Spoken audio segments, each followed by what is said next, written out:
നമസ്കാരം. ജിമെയിൽ ഉപഭോക്താക്കളുടെ ഡാറ്റയിൽ സൈബർ ആക്രമണം ഉണ്ടായതായി സ്ഥിരീകരിച്ച് ഗൂഗിൾ. ഇത് സംബന്ധിച്ച് അവരുടെ 1.8 ബില്യൺ ഉപഭോക്താക്കൾക്കും ഗൂഗിൾ സന്ദേശമയച്ചു. ഇത്തരത്തിലുള്ള തട്ടിപ്പുകളിൽ നിന്ന് കരുതലോടെ ഇരിക്കണം എന്നാണ് ഇതിലൂടെ അവർ ആവശ്യപ്പെട്ടിരിക്കുന്നത്. ക്രിപ്റ്റോ കറൻസി പ്ലാറ്റ്ഫോമായ എഥേറിയത്തിൻ്റെ ഡെവലപ്പറായ നിക്ക് ജോൺസനാണ് ഈ തട്ടിപ്പ് ആദ്യം റിപ്പോർട്ട് ചെയ്തത്.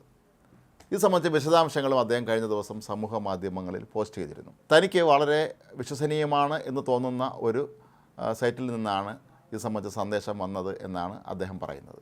തുടർന്ന് അവർ അദ്ദേഹത്തോട് പാസ്വേഡ് ഉൾപ്പെടെയുള്ള വിശദാംശങ്ങൾ ആവശ്യപ്പെട്ടിരുന്നു. പലവട്ടം പരിശോധിച്ചപ്പോഴും ആധികാരികമാണ് എന്ന് തോന്നിയിട്ടാണ് അദ്ദേഹം തൻ്റെ വിശദാംശങ്ങളെല്ലാം തന്നെ ഈ വ്യാജന്മാർക്ക് അയച്ചു കൊടുക്കേണ്ടി വന്നത്. അങ്ങനെയാണ് അവർ ജോൺസൻ്റെ ഇമെയിൽ ID ഹോക്ക് ചെയ്യുകയും നിരന്തരമായി ചില തട്ടിപ്പുകൾ നടത്തുകയും ചെയ്തത്. ഇക്കാര്യം ഗൂഗിളിനെ വ്യക്തമായി തന്നെ അറിയിച്ചിട്ടുണ്ടായിരുന്നു എന്നാണ് ജോൺസൺ പിന്നീട് മാധ്യമങ്ങളോട് പറഞ്ഞത്.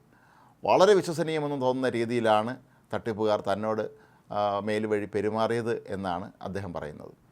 അങ്ങനെ നിരന്തരമായി അവരുമായി ബന്ധപ്പെട്ടപ്പോൾ അവർ നൽകിയിരുന്ന ഒരു ലിങ്കിൽ ക്ലിക്ക് ചെയ്യാനാണ് അവർ ജോൺസനോട് ആവശ്യപ്പെട്ടത്. ഇങ്ങനെ ക്ലിക്ക് ചെയ്തതിലൂടെയാണ് അദ്ദേഹത്തിന് വലിയ തിരിച്ചടി ഉണ്ടായത്. എന്നാൽ ഇപ്പോൾ ഗൂഗിൾ വ്യക്തമാക്കിയിരിക്കുന്നത് തങ്ങൾ ഒരു ഉപഭോക്താക്കളോടും ക്ലിക്ക് ചെയ്യുന്നതിന് വേണ്ടി ലിങ്ക് നൽകാറില്ല എന്നാണ്. എന്തെങ്കിലും കാര്യമുണ്ടെങ്കിൽ അത് ഇമെയിൽ വഴി മാത്രമായിരിക്കും അറിയിക്കുക, അതല്ലാതെ ഫോൺ ചെയ്യുന്ന രീതിയും ഗൂഗിളിനില്ല. പലപ്പോഴും ഇത് മനസ്സിലാക്കാതെയാണ് ആളുകൾ ഇത്തരത്തിലുള്ള അബദ്ധങ്ങളിലേക്ക് ചെന്ന് ചാടുന്നത് എന്നാണ് ഗൂഗിൾ വ്യക്തമാക്കിയിരിക്കുന്നത്. മാത്രമല്ല എല്ലാവരും ഇക്കാര്യത്തിൽ വളരെ കരുതലോടെ ഇരിക്കണം എന്നാണ് അവർ ആവശ്യപ്പെട്ടിരിക്കുന്നത്. സർക്കാരിൽ നിന്നോ അല്ലെങ്കിൽ അത്തരത്തിലുള്ള ആധികാരികതയുള്ള സ്ഥാപനങ്ങളിൽ നിന്നോ ആണ് നിങ്ങൾക്ക് ഈ തരത്തിലുള്ള ഒരു സന്ദേശം ലഭിച്ചത് എന്നായിരിക്കും ഈ തട്ടിപ്പുകാർ നൽകുന്ന ഒരു രീതി.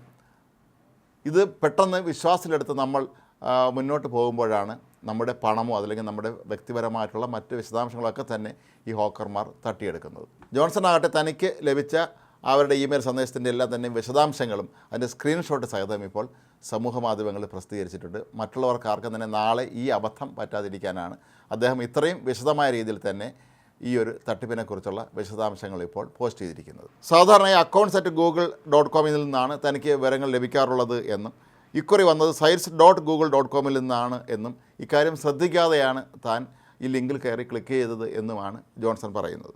ഏതായാലും ഇത്തരത്തിലുള്ള സന്ദേശങ്ങൾ നിങ്ങൾക്ക് ലഭിക്കുകയാണെങ്കിൽ സൈറ്റ് നിയമാനുസൃതമാണെന്ന് സ്ഥിരീകരിക്കാതെ അവർ ചോദിക്കുന്ന ഒരു വിവരവും നൽകരുത് എന്നാണ് ഗൂഗിൾ ഇപ്പോൾ ആവശ്യപ്പെട്ടിരിക്കുന്നത്. കൂടാതെ നിങ്ങളുടെ ഇമെയിലിലെ ലിങ്കിൽ ക്ലിക്ക് ചെയ്യുന്നതിന് പകരം മറ്റൊരു വിൻഡോയിൽ ഈ സൈറ്റ് തുറക്കുക എന്നതും തട്ടിപ്പുകാരിൽ നിന്ന് രക്ഷ നേടാനുള്ള ഒരു മാർഗ്ഗമായിട്ടാണ് ഗൂഗിൾ ഇപ്പോൾ നിർദ്ദേശിച്ചിരിക്കുന്നത്. ഏതായാലും സൈബർ ലോകം വളരുന്നതോടൊപ്പം തന്നെ ഇത്തരത്തിലുള്ള തട്ടിപ്പുകാരും വൻതോതിൽ വളർന്നു വരികയാണ്. പലപ്പോഴും ഇവർ വളരെ വിശ്വസനീയമായ രീതിയിൽ അതല്ലെങ്കിൽ ആധികാരികമെന്ന തോന്നുന്ന രീതിയിൽ സർക്കാർ സ്ഥാപനത്തിൽ നിന്നോ മറ്റോ ആണെന്ന രീതിയിലാണ് ഉപഭോക്താക്കളോട് പെരുമാറാറുള്ളത്. അങ്ങനെ അവർ ആവശ്യപ്പെടുന്ന ലിങ്കിലേക്ക് നമ്മൾ ക്ലിക്ക് ചെയ്ത് കഴിഞ്ഞാൽ പിന്നീട് നമ്മുടെ എല്ലാ വിശദാംശങ്ങളും ഒരുപക്ഷെ നമ്മുടെ ബാങ്ക് അക്കൗണ്ടും നമ്മുടെ വ്യക്തിപരമായ വിവരങ്ങളെല്ലാം തന്നെ ഇവർ തട്ടിയെടുക്കുന്നതാണ് രീതി. ഏതായാലും ഇനിയെങ്കിലും തങ്ങളുടെ ഉപഭോക്താക്കൾ ഇതിനെക്കുറിച്ച് കൂടുതൽ ബോധവാന്മാരായിരിക്കണമെന്നാണ് ഗൂഗിൾ ഇപ്പോൾ ആവശ്യപ്പെട്ടിരിക്കുന്നത്.